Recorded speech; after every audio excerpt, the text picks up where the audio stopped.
Yo, what's happening, people? It's your boy Michael Griggs, and welcome back to Griggs Talks, where we talk all things sports. Welcome back. This is the first video we've had it in about a week or two. Didn't do a match reaction for the past weekend because I was at home. But yeah, UCL draw was today. Conference League draw was today. Europa League draw was today. So it's a big day.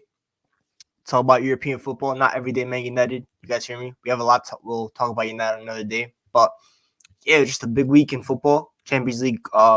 Round of 16, ended. We had a couple penalty shootouts for the first time in about, I think it's 8 years, which has been a minute. Europa League Thursday nights. I told people about my boy Denz. I told people about Europa League nights, man. Thursday nights is where it's at. If you don't know, now you know. The entertainment, all that kind of stuff. We're going to talk about the games real quick that happened this past week, and then we'll go right into the draw. I have all the draws set up, and we're going to go through them game by game and see what you guys think, what I think, and kind of stuff like that. And I'm also going to really spend a mini portion of the episode talking about Olympiacos and PAOK and what making the Conference League Final 8 and what it could mean to make the final of the Conference League in Athens, what it can mean for Greek football, because this has been a big month for Greek football. And it's only going to get bigger next week when the Euro playoffs come around. So lots to talk about. But yeah, let's start with Champions League real quick. This is the draw.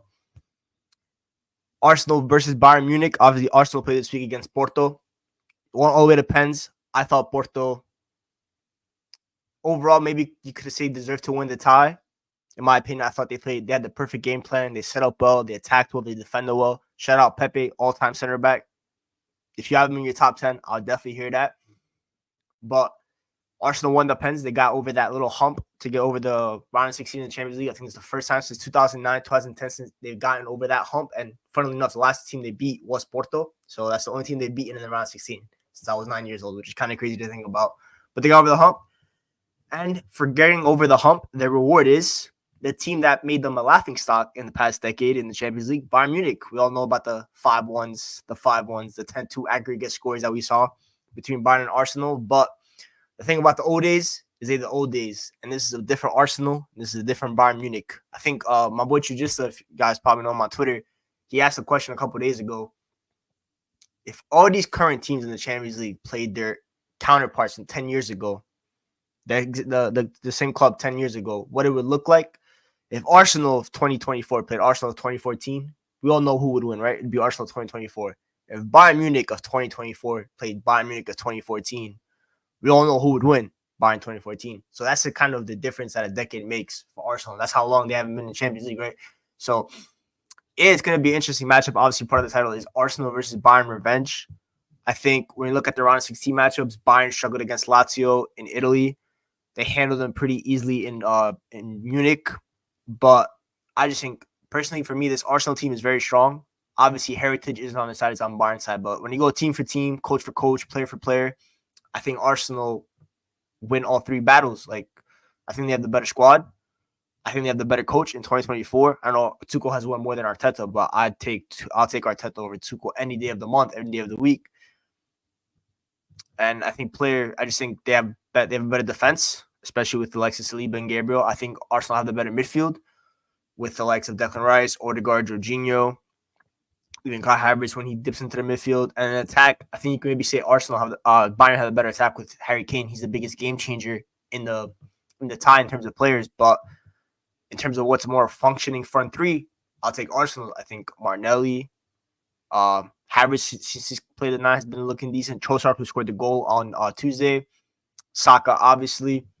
I think they have a little bit more. While Bayern Munich, you look at, Kane. Sane's been iffy this year. I think Musiala was also inconsistent. When Musiala's on it, he looks top, but he's also very consistent. He'll have games where he just is invisible and you really didn't know he played. And against the likes of Arsenal, that could happen because we saw Musiala against City last year. Rodri man-marked him out the game. Musiala was nowhere to be seen. That could easily happen against Bayern Munich and Declan Rice, marking him. Arsenal had one of the best defenses in Europe. So it could get tricky, but the good news for Bayern is that the first leg is at the Emirates. So if Bayern can just if they can, obviously they get a result, a tie, that's a draw, that's amazing. But even if they lose 1-0, then Arsenal have to go to Germany. And whether Arsenal have the better team or not, the pressure is going to be on them. And this is the biggest question we all have towards Arsenal. Can they handle that pressure? Can they handle an away night second leg in Munich with a bunch of Germans yelling at them? Can they handle that? These are kids at the end of the day. Most of their squad is young. The only guys in that squad that have been there, done that at the highest levels. You look at Kai Havertz. You look at Jorginho. You look at Gabriel Jesus and Zinchenko. We saw Zinchenko on Tuesday when he came on against Porto. The guy was just giving the ball away for fun. So this could get tricky. Bayern have no away fans at Emirates. That's true. I think Arsenal win at the Emirates. I just don't know the scoreline. It could be a 1-0. It could be a 2-0. I think Arsenal can get tricky. Obviously, Bayern are different than Porto. Porto played a mid block. They were able to defend. They didn't really always attack Arsenal. Yes, they at times they went at them, but they knew when to pick their moments. Bayern are not going to sit back. They only have one way playing at Bayern. You have to attack. Tuchel's not going to sit back. He's going to try to go toe for toe with them. And for me, that's playing into Arsenal's hands. I think Arsenal have one of the best presses in the world. I don't think Bayern will be able to play out that press, and I think they'll suffocate them. It's all about whether Arsenal will be clinical enough at the end of the day to get the goals that they need in the first leg to make the second leg a much easier task for them. If they win 1-0, I think Bayern then have the advantage. So we'll see. I think it's going to be a clinicalness. I think Harry Kane is going to get a couple of chances at the Emirates as well. No matter what, Arsenal will concede a couple of chances. It's all about if Bayern will take him at the end of the day. And Harry Kane in big moments, we all know what the narrative is surrounding Harry Kane. But this is definitely a nice tie. I think it has the narratives. Harry Kane returning to North London against his former club's rivals. It would be sweet for him and Spurs fans if you were able to knock out Arsenal in the Champions League, right? You have obviously the Arsenal revenge narrative from a decade ago. Obviously, Arsenal are looking to get their lick back against. It's not the same Bayern Munich, but they're trying to show them that, like I said, the old days are the old days. They're gonna try to be like, we're the new kids on the block, and we're here to take a chain. And I think Arsenal have the capabilities to do that, but we'll see. Obviously, Arsenal also have a Premier League to focus on. I think they play City about 10 days before this game. I think they have like Luton at home or something the weekend before this, but they have the Premier League to focus on, which will could maybe distract them from the Champions League. Obviously, Bayern are 10 points behind Leverkusen, so they're in a win-now mode when it comes to the Bundesliga. They basically have to win every single game and then just hope Leverkusen drop points. But, yeah, it could get tricky, but it's going to be an interesting game. As of right now, if I were to predict, I would lean Arsenal over Bayern, in my opinion.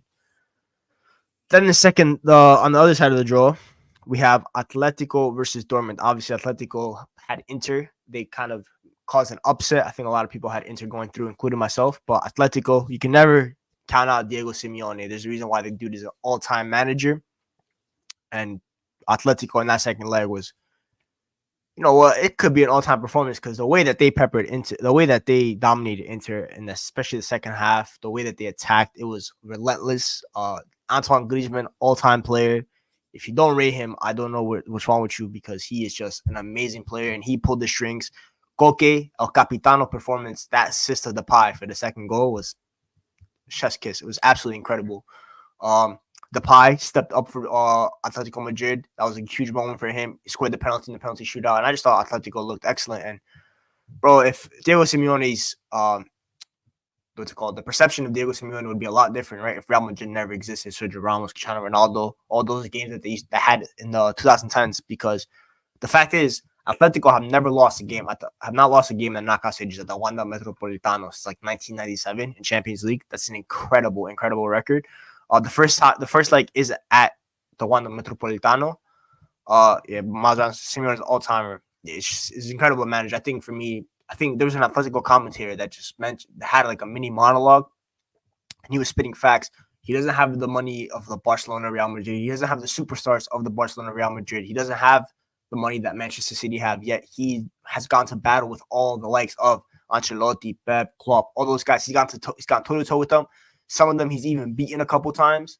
That's the kind of level of manager that he is. So I think in terms of Dortmund, they have the advantage of the fact that they have the second leg at Signal Iduna Park. But I think Atletico are the stronger team. I think they have the more experienced squad. I think coach for coach, it's not even a discussion. It's a mismatch, right? Simeone versus Terzic. I don't think it's even close. So I expect Atletico with the experience of Diego Simeone as a coach. I think Antoine Griezmann is going to have an amazing tie.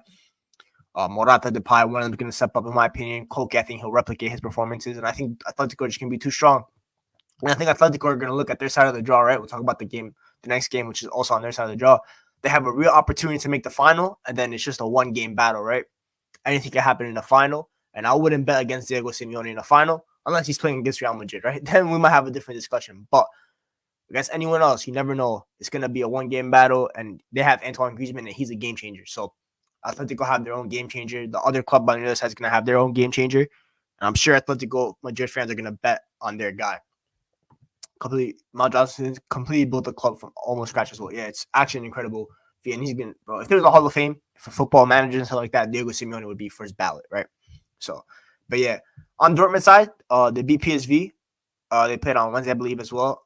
Sancho scored. I'm not going to be talking about that, but it was a good game from Dortmund. I thought PSV had their chances as well. Luke de Jong could have actually tied the draw, could have leveled the tie in the 95th minute, 93rd minute. He missed a sitter, and then Marco Reus scored down the other end. I think Dortmund are obviously the weakest team left in the competition. Everyone wanted to draw them. Atletico got the luck of the draw, and I just think it's going to be easy game. But if Dortmund have proven this whole Champions League that they've been the underdog, they were in the group of death with Newcastle, Milan, PSG. Everyone predicts them to finish fourth. They finished top. They got the nice draw against PSV, but some people could have said PSV, who are dominating Eredivisie, said they could cause an upset against Dortmund. Dortmund got the job done again. They got the draw, and they got the good result in the Netherlands. Went home, handled the business. Now the next opponent up is Atletico, and they will be the underdogs against Atletico, but they are the underdog story of the Champions League. Even though Dortmund are a big club, but they are the weakest of the remaining 8. So we'll see. But right now, I'm going Atletico. And the next up, we have Paris Saint-Germain versus Barcelona. Another tie that was very famous in 2010s. They played, I think, 3 years ago. Messi's last ever Champions League for Barcelona was against PSG. Mbappe hat-trick at the Nou Camp, of course, with no fans. But this will be interesting. I think PSG should be favorites. Luis Enrique's return to Barcelona. That's another narrative to talk about. I don't think he's coached against them since, because I think other than before PSG, he just coached the Spanish national team. I don't think he took a club job after Barca. So that's an interesting return. And yeah, Mbappe against his next arch rivals when he joins Madrid this summer. It'll be interesting. I think PSG, for me, are the favorites. I think they're the better squad. I think they have the better coach. It'll be interesting. Xavi against his former coach as well. I think Enrique was the last coach for Xavi when he played at Barcelona. So yeah, it'll be interesting time. But I think Mbappe is just too much of a game changer. I think you could have obviously the Mbappe, Lamine Yamal. Mbappe, obviously, this generation's kind of generational wonder kid, right? From 2017 when he burst onto the scene. We remember at Monaco, and now you have Lamine Yamal, 16-year-old. We haven't seen many 16-year-olds play like Lamine Yamal. And I think he's going to be an incredible player. So it'll be interesting if Lamine Yamal could kind of have his him moment against the best player in the world. That would be an interesting narrative, and that'll be huge for his stocks, right? His stocks could go through the roof if he knocks out Mbappe, and he's a huge part of it. So it'll be interesting. I think this is one of if I had to predict a tie that would go like to a penalty shootout like level, I think this would be the tie. It's kind of like a 55-45. I just think when it comes to decisions like that, when it comes to ties like that, I usually go with the team with the best player. And us, like obviously Kylian Mbappe is the best player in this tie. And I think he's the biggest X factor. So I will lean PSG just because of that. But when you go squad for squad, it's not really much differentiating the two because all depends on health as well. Barca have injury problems at the moment in terms of midfield. Pedri's not there. He's injured. De Jong's not there. He's injured. Gavi's out for the season. Maybe a couple injuries in defense. I'm seeing Andreas Christensen play DM, right? Pedri and De Jong are back by the time this tie happens. A lot can change because PSG, okay, you have Mbappe, you have Barcola, you have Dembele. The attack looks good. Midfield, Ugarte's okay. Zaire Emery's a stud. Then you have like Fabian Ruiz. It's very meh. Defense, the kid from Brazil they got looks decent, but Nuno Mendes is decent. Hakimi's decent. Marquinhos, it's very iffy. So I think both teams have a good chance of winning. I'm just going to go with PSG. And I think Mbappe, this is last year at PSG. This is his final chance to deliver that Champions League that he has basically promised to bring before he leaves, right? This is his best chance. You have against one of the weakest Barcelona teams that you could go up against. Then if you get past them, you have Atletico and Dortmund waiting for you. And Dortmund, you should be able to beat. And Atletico, it will be a tough matchup. But again, you're the best player in that tie by a good distance. You should be favored.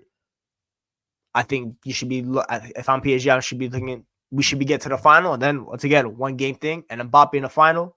Remember the last final he was in. I know it wasn't Champions League, but World Cup final. If he could score a hat trick in the World Cup final, I'm pretty sure he could probably score in a Champions League final, right? And I think he wants to make up for that 2020 Champions League final against Bayern Munich. So I think that's something that PSG should be aiming for. And then, of course, the last tie of the knockout of the quarterfinals for the Champions League. Part 3 of the trilogy of Real Madrid versus Manchester City is 1-1 right now. Madrid won a couple years ago. Obviously, the comeback at the Bernabeu. Then last year, you had the whooping that Man City gave Real Madrid at the Etihad. It was absolutely demolishment. And now you have part 3. And this time it's in the quarterfinals, not the semifinals. I think both teams are probably the two favorites to make it to win the Champions League. Some people will probably say that the winner of this will win the Champions League. I think Real Madrid, it's pretty tough to beat Real Madrid 2 years back-to-back in Champions League, isn't it? I don't remember the last time that happened. I don't remember the last team. Real Madrid also, I found this fact out today, they have never lost in the quarterfinals of the Champions League. They lost in the round of 16. They lost in the semifinal. I don't believe they lost in the final in the modern day. They never lost in the quarterfinals. Obviously, for City, the big advantage is the first leg, again, is the Bernabeu, like last year, and the second leg is at the Etihad. If they can get the same result they got last year, I think they like their chances. This is obviously a different Real Madrid from last year. You have, as Mal Johnson, I was going to allude to it, the midfield is different. The attack is different. There is no Benzema. There's not with Jude Bellingham. You could go with the younger midfield because Kush and Lucas started last year. You could maybe start one of them. You have the Carlo has the advantage and the luxury of having to only start one now, and you go with Fede, Camavinga, Tchouameni, all these young guys to kind of bring in the legs in the midfield to go up against Man City because you're gonna have to run your socks off against Man City. That is no question. In defense, they have an injury crisis there, so that might hurt a little bit. Rudiger.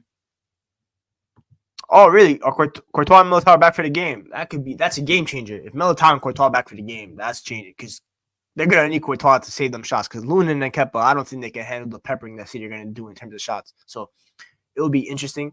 Obviously, at Manchester City have a 3-team title race to focus on as well. I think Madrid are a little bit more comfortable in La Liga. So see how that's worried about. Like Arsenal against Bayern, City have a game against Arsenal at the Etihad about 10 days before. They have an FA Cup that they're also competing for. So they're competing on all fronts right now. Injuries a little bit. Kevin De Bruyne's look like the legs are wearing out again a little bit. Rodri's on top form. Haaland's not in the best of goal-scoring form. It would be interesting, right? So this is, for me, I'd say City are the favorites, in my opinion. I think they're the better team. But what do we always say? We can never count out the kings of Europe in the Champions League. Heritage is heritage. And I think the way that Real Madrid got panned last year, it's not like they lost by like a close, right, one. They got destroyed. They got humiliated. We had not seen Real Madrid get humiliated like that since Pep Guardiola was at Barcelona, and he was giving them hidings, right? So I think Real Madrid are going to have them in the back of their heads. You have a lot of experienced guys. You have a lot of winners in that squad. They're going to be looking at this as revenge. Part 3 of the series. We'll probably see it again next year with Mbappe coming in. Obviously, this is going to be a tie that we see in Champions League for years to come, right? These are the 2 best teams in Europe. So I think Real Madrid are going to be looking for that revenge. And if they need to get a win at the Bernabeu, that's the first. If they have to get the win at the Bernabeu, whether it's 1-0, whether it's 2-0, whether 2-1, whether it's either by a 1-goal advantage, 2-goal advantage, yada, yada, yada, they have to win the game. And then you go from there. And then at the end, how do you hope? I think Carlo Ancelotti will approach the game different from last year. Maybe he showed City too much respect in the second leg. He kind of just sat back a lot. Maybe tried to take the game a little bit more to them, right? Like we saw with Liverpool. Obviously, it was at Anfield and stuff like that. But Liverpool took the game. Maybe Real Madrid have to take the game to them. Maybe they have to go toe-to-toe. They have the athletes and stuff like that to do it. They have the players to do it. So we'll see. But as of right now, I'll go 55% City advantage, 45 Real Madrid. But obviously, you know who I hope. I hope Real Madrid win it. And if I had to pick a team out of all these teams to win it, personally, if I had to rank it, I say the 3 teams I want to win it. I'll go Atleti first. I want Diego Simeone to get that first. I want Diego Simeone to get that Champions League. I want Griezmann to get that Champions League. I think that would be huge. Griezmann hasn't won anything at the club level yet. He's won like a Copa del Rey. He's won the World Cup. He's made the Euro final. He has another Euros coming up this year. Atleti won the league the year before he joined and the year after he left the first time to go to Barcelona. I want them to get that Champions League. Second, I'd say PSG. It would be nice for Mbappe to end the story at PSG the way that he did, and also it would be a huge legacy boost for Mbappe to get. First of all, get the Champions League as a main man is a legacy booster in itself. To get it for a club like PSG, who have no history. Obviously, they're kind of a historic club. They've always been around, but they don't have that heritage, right? To get them their first Champions League, the first Champions League winner in Ligue 1 since 1992, since Marseille won it, and obviously that had the asterisk around it. That'd be insane, right? So I think that'd be cool. Yeah, Miles, Griezmann has never won the league. I know it's crazy to think about. Like I said, they won it the year before he joined in 13-14, and the year after he left in 2021. So yeah, that's a great thing about. And then third, I just say Real Madrid because they're a club I always like respect and appreciate. Other than them, I don't care. Bayern, meh. Arsenal, God forbid we let them get their first Champions League. Barcelona, as a United fan, I never want to see them win. Man City, obviously, that's my rivals, and Dortmund. If they win it, that's a cool story. But yeah. Now let's go over to the second competition. Let me know in the comments who you guys want to win as well. That'd be interesting to see. All right. Europa League. Whoa, ball. I'll be seeing this football next year. I think the final's in Dublin, I believe, this year. I don't even know where the Champions League final is this year, I'm not gonna lie. But yeah, Europa is in Dublin. Benfica, Marseille. I watched Benfica Rangers because it was an early game yesterday. Meh. I thought Benfica looked mid.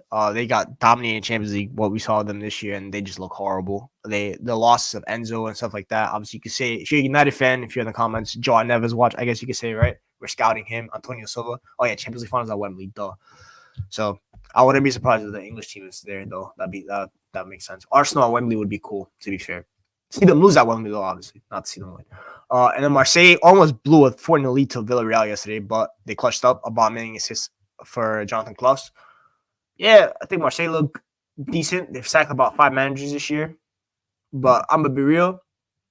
Both these teams are sacrificial lambs for Liverpool after Liverpool beat Atalanta next round. I think going to Liverpool Atalanta, I think Liverpool are going to destroy Atalanta, in my opinion. But actually, no, it depends. I don't know how Klopp's going to do with the lineups. I don't know what the game situation is looking like surrounding. I don't know who Liverpool played before, stuff like that. I think Liverpool have a game with Man United in between the 2 legs. I believe so. I'm not 100% sure. That might make things a little bit interesting, right? But I do think Liverpool's squad is deep enough to beat Atalanta. I think Gasperini, as much as I rate him, I just don't think Atalanta have the players to go up against Liverpool, whether it's Liverpool's A team or B team.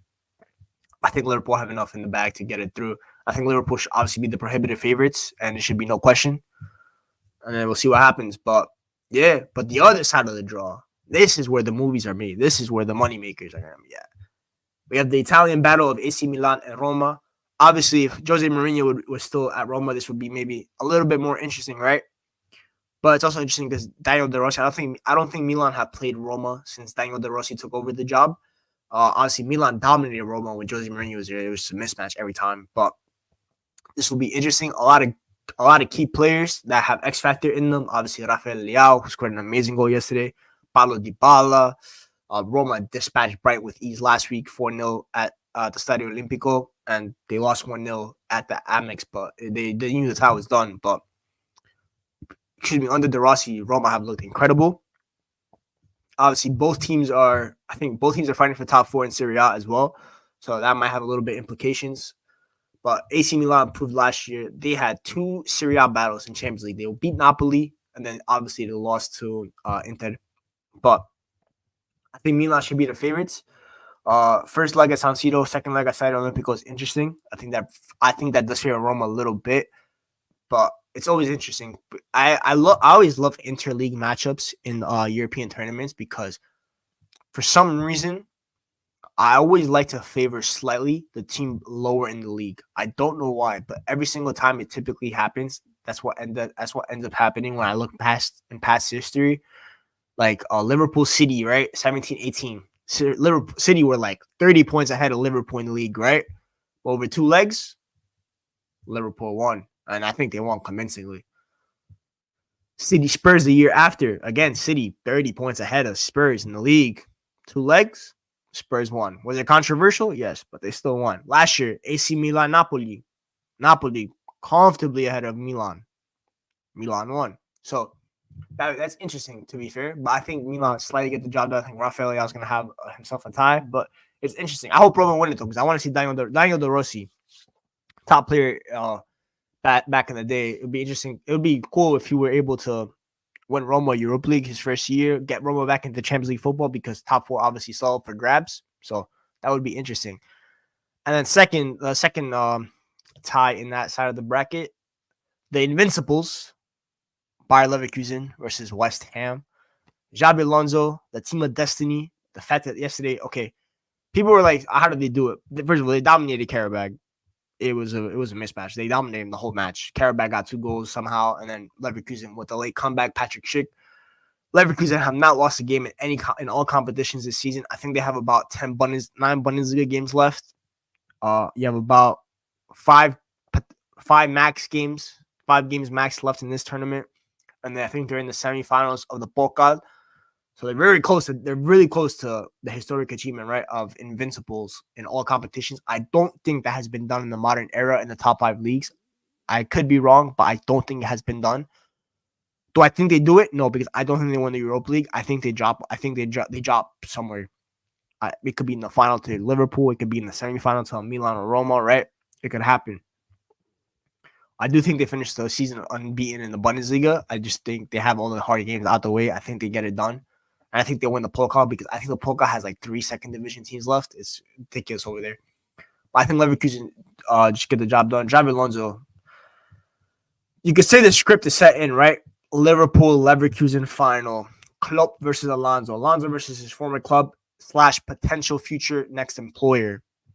It's a lot of narratives within it, right? Obviously, you could also say Milan-Liverpool final, the Istanbul rematch, or the Athens rematch. Like, they had about 500 rematches since then, right? I think they were even in the same Champions League group a couple years ago. You have that kind of rematch. You could have an all-Italian final if Atalanta somehow make it through. All-English final, West Ham, Liverpool. Back-to-back European trophies potentially for David Moyes. Like, it's a lot of narratives. Obviously, Klopp can finish the trophy cabinet. This is the only trophy that he's competed for that he has not won yet at Liverpool. So there's a lot of stuff to go around in this tournament. In terms of Leverkusen and West Ham, I think it's going to be an interesting matchup. You have a JDP manager and Xabi Alonso possession versus the ultimate low block manager in David Moyes. Big up Staffy said, "Is Vitex for West Ham." Bro, it could be Vitex, but I wouldn't be shocked if West Ham get the job done, you know. I really wouldn't be shocked, because Leverkusen have had a couple slip-ups lately, right? They're teetering with the loss. They're so close. It'd be funny if, because a lot of people make fun of David Moyes, low block, stuff like that. A lot of people want him sacked from West Ham. It'd be funny if he got the job done against Leverkusen. And second leg being in London, hey, man, it could get tricky. It could really get tricky. I think West Ham have a shot. They have the players to threaten Leverkusen. Paqueta, Bowen, Antonio, Kudus, who scored an amazing goal yesterday, right? They have the players to threaten them on the counter. Frimpong and Grimaldo are going to leave space. It could get tricky over there. So it'll be interesting. But this is definitely my favorite tie. But I had to rank the 4. Moist to end the streak. What was Fergie? Yeah, Fergie was still cooking nothing, man. He got to give it up. But Leverkusen, West Ham, I think it's my favorite tie. I think Liverpool, Atalanta, because Gasperini is a hipster manager, and Scamacca, I think, what a great tie against Sporting. And if Sporting had gone through right against Atalanta, we could have had a Liverpool versus Sporting. Ruben Amorim is another manager linked with the Liverpool job. That would have been a good audition for him. But Atalanta got the job done yesterday. Milan Roma is definitely in the top 3, and then Benfica Marseille, I personally do not care about. I'm not going to lie. Good luck to whoever wins, but they're both going to get slapped by Liverpool.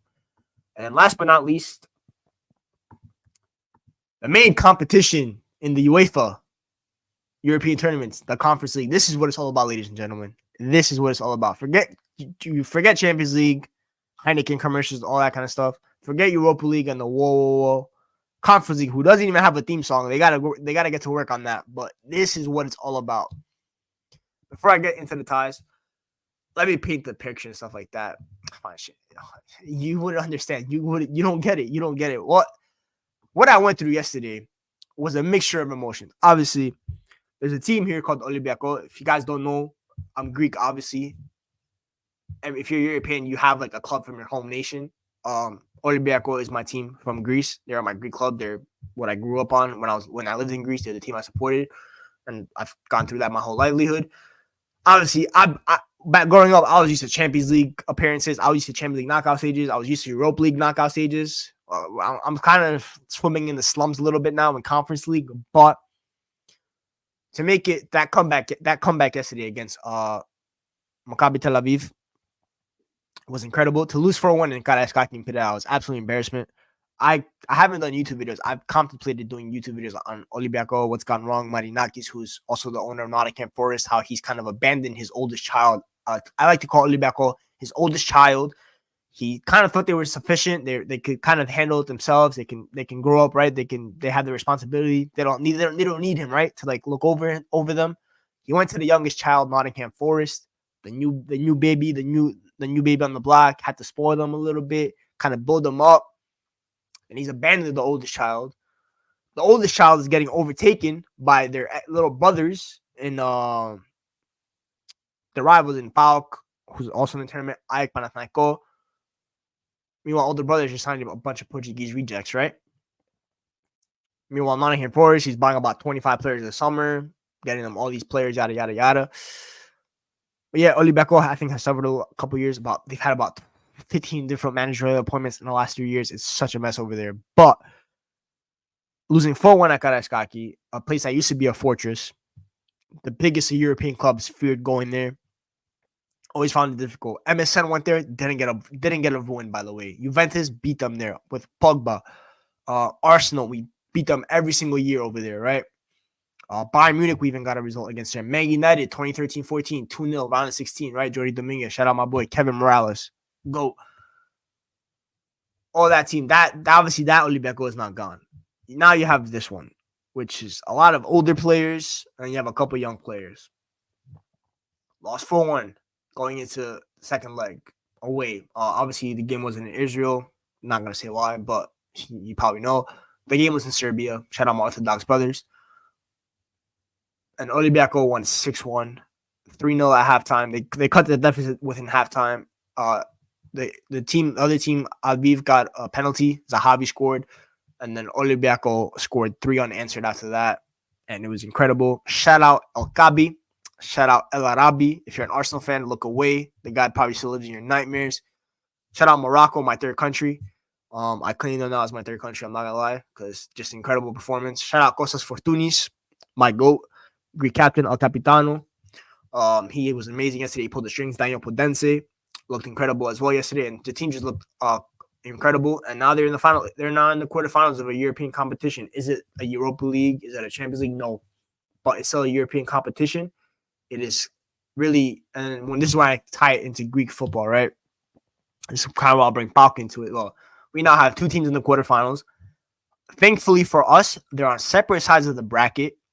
The final is in Athens. You potentially could have 2 Greek teams, 2 rivals within their country, and that is when the game will be moved out the country, because let me tell you something, they will not allow that game to be played within the country of Greece, because it will be war, it will be flares, it will be violence. I can promise that. So they'll probably move it out, or they'll play with no fans, one or the other. The Greek coefficient, I think if one gets into the semifinal, I think Greece gets a Champions League spot. That would be huge. We haven't had a Greek team in the Champions League in about, I think, 3 years. I think AEK was the last one in 1920 or no, 2021. It's been a minute. I think Greek football is on the rise again. Olympiacos, obviously, you guys don't watch Youth League and stuff like that, but Olympiacos under 19s are in the UEFA Youth League semifinals. They just beat Bayern's under 19s, which is an incredible feat in itself. And obviously, I've had a big issue with Olympiacos past couple of years because there's a lot of lack of Greek players, and I always think the biggest club in a small country like Greece, the biggest club should always have the best young talents from said country. How Dinamo Zagreb have the best Croatian talents and stuff like that, right? PAOK, who's also in the tournament, is the one that has them now. We'll talk about like the likes of Koulirakis and Konstantelias, who looked incredible against Zagreb for PAOK. We don't have those, but the under 19s, Olympiacos actually do have them, and they looked incredible against Bayern under 19. So Greek football on the rise. We have the playoff next week against Kazakhstan to get into the Euros, which will be the 20-year anniversary of when we won it. It will be nice to be there. I'm not gonna say we're gonna win it, obviously, but it'd be nice to be participating in it. And yeah, it's just Greek football on the rise. And the first opponent on the block, of course, is a neighbor in Turkey. This is going to be a violent matchup against Fenerbahce, two historic clubs for each country. What Olympiacos is to Greece, you could argue actually kind of closer to what PAOK is to Greece. Olympiacos is more like Galatasaray, but Fenerbahce is a big dog in Turkey. So you have two big dogs of two rival countries, two neighboring countries. So it's going to be an interesting battle. I think they met in Europa League last year as well. They split the matchup. Galatasaray, I know, are second in the Super League in Turkey. You have Fred, former United player. Tadic is there as well. Dzeko, who's a veteran. I think Fenerbahce should probably be favorites. And the fact that the second leg is in Turkey could be advantage for them. Olympiacos cannot do what they did last round and lose 4-1 at the Karaiskaki. That is just embarrassing. That can't happen. You have to defend your home court. I always like to say that. You have to fortify it. And I think Olympiacos, I think they know what's at stake. It's the first European quarterfinal for the club since, I think, 1999. So it's been a minute. It was before I was born. So, yeah, I think they know what's at task. I think the fact that the final is in Greece is an extra motivation for them. And I think they'll know what to get the job done. They're going to have that momentum from that comeback. They'll come back like that, right? You just have the momentum. Then again, Barca had that same momentum against PSG and then lost like 3-0 to Juventus. So you never know. But I think that momentum's there. And I think they'll get the job done, hopefully. But unfortunately for Olympiacos, even if they get past Fenerbahce, on the other side of that bracket is Aston Villa versus Lille, which is the superstar matchup of this draw. Taking away my Greek bias, this is an incredible matchup. You have two of the high-performing teams in terms of the league. I think Lille are a good team. You have Jonathan David, who has been rumored to go to the top club for the last 5 years. Romano knows, obviously.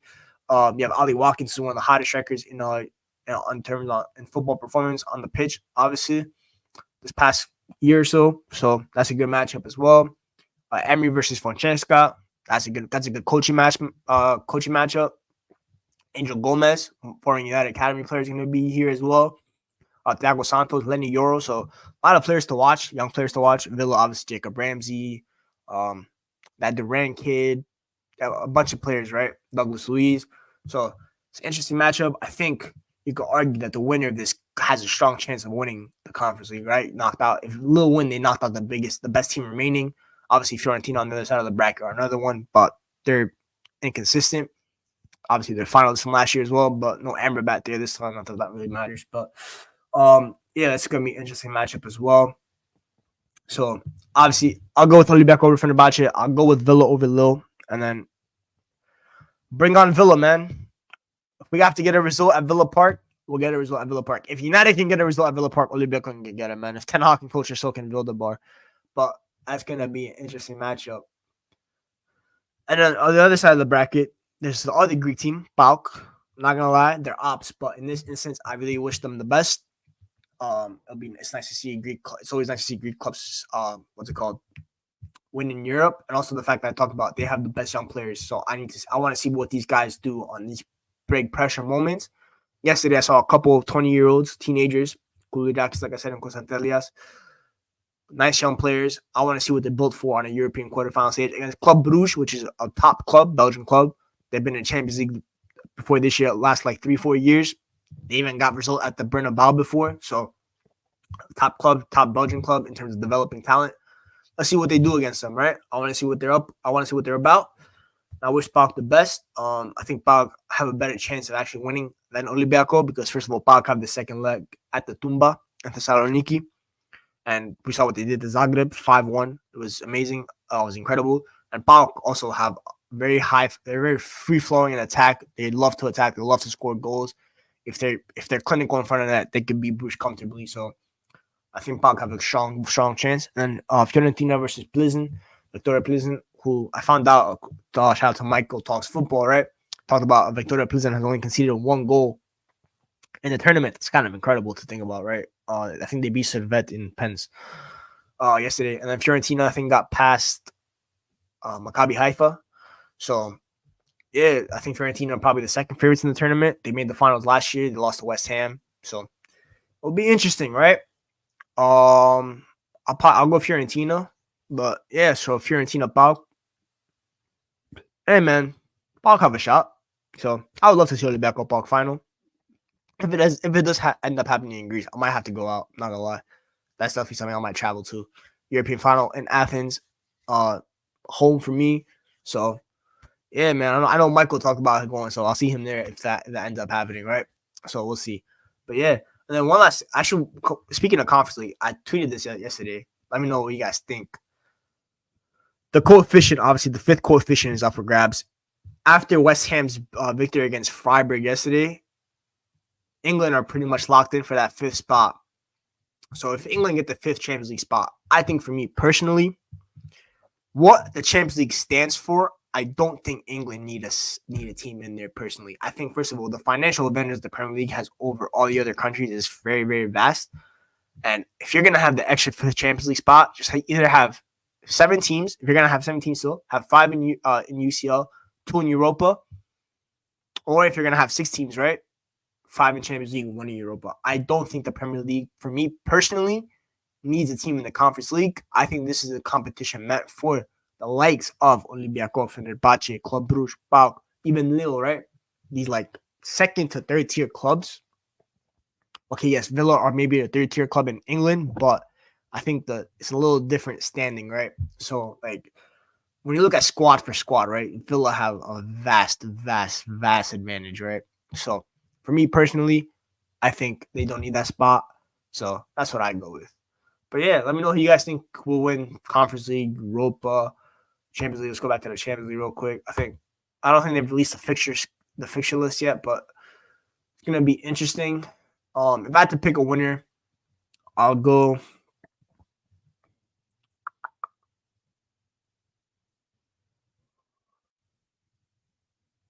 I don't want to pick City, man. You know what? Fuck it. I'll go niche. I'll go Atletico to win Champions League. I'll go Liverpool to win Europa. I don't think anything can beat them in Europa, and I'll go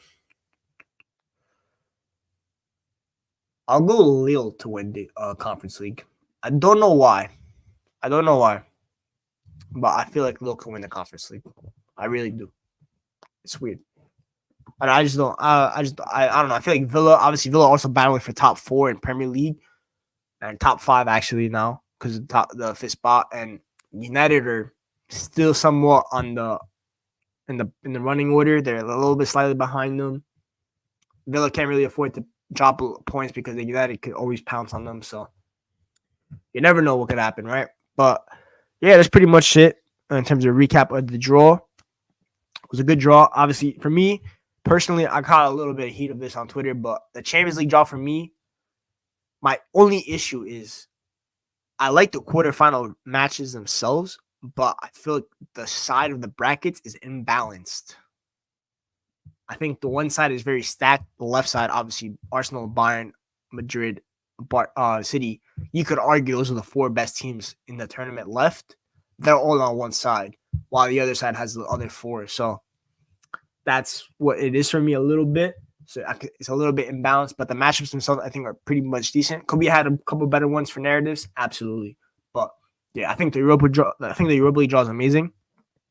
I think the Conference League draw was amazing. So it'll be interesting, and bring on the next round, quarterfinals, and obviously the semifinals as well, because they both got drawn. I think obviously this is also the last draw ever in Champions League history in terms of the picking the little soccer balls out, right?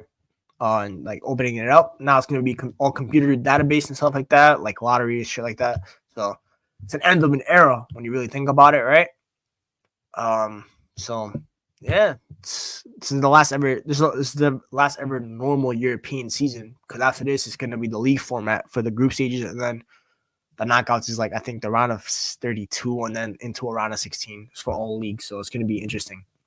So yeah, let me know. Let me know if you guys are still watching live. Obviously, let me know what you think in the comments. Who's going to win and stuff like that in the chat actually. And then if you watch on the replay, most of you guys will drop in the comments what you think of the draws, what narratives, storylines you guys like, and then who you think is going to win each respective competition. And yeah, I forgot to say this at the beginning, but like, share, subscribe. This is technically called the European Nights Recap, but it is daytime. And yeah, obviously, bro, I didn't do one for the round 16 because first of all, I thought the first set of legs was boring as hell. Not much to talk about. second obviously just concluded, and we kind of talked about the draw and stuff like that, and talked about each team and how they played. So yeah, I think that was more. But now we'll be back for the quarterfinals after the first legs, after the first set of games. Talk about what happened and then kind of preview going into the second leg and stuff like that. And I'll probably have a guest next time. I'll probably try to get Michael Talks Football, because for me, he's one of the kind of more elite guys in terms of knowing about not just the basic football clubs, right? Like the teams on here. He'll know everything about like the teams on here as well. So definitely go subscribe to him. He also did his reaction to the draw, and he probably went more in depth about it, because I got a lot of facts for him for when it comes to teams like Victoria Plzen, because I don't watch Victoria Plzen. I don't have time to watch Czech League football, in my opinion, because it's crazy. Also, don't have the stream for that. I don't think they even stream those kind of games here. I'm not gonna lie. So, yeah, but once again, congrats to Europa and Conference specifically for making the quarterfinals of a European competition. Wish the best of both to them. And yeah, and then in terms of what's coming up, obviously Liverpool on Sunday. So match reaction to that FA Cup. Season's either over after Sunday completely, or we have hope for a trophy still. And we're going to Wembley again if we win, I think. I think this is definitely the quarterfinals, right? Hold up. Yeah, it's the quarterfinals. So yeah, we're going to Wembley if we win. If not, it's kind of peak. And then next week is international break, but I am bringing a watch along to the channel for Greece versus Kazakhstan. So you guys get to watch me react to my country playing. And if you guys think I'm passionate about United, you're going to find out what real passion is when it comes to how I watch my country, because I'll be speaking about 8 different languages. Greek is included in one of those. But yeah, and then you guys can also catch me on Saeed's tonight debate show, which is 9:30 UK time, 5:30 UK time, 5:30 US time. I hate the time change here, not in the UK. So yeah, appreciate everyone that's been in the comments. Miles, Minute Madrid, Dens, Staffy, of course, even though Staffy hype sometimes, joking. Zane as well. And yeah, I'll catch you guys next time. Appreciate for anyone that locked in. Catch you guys later. Peace.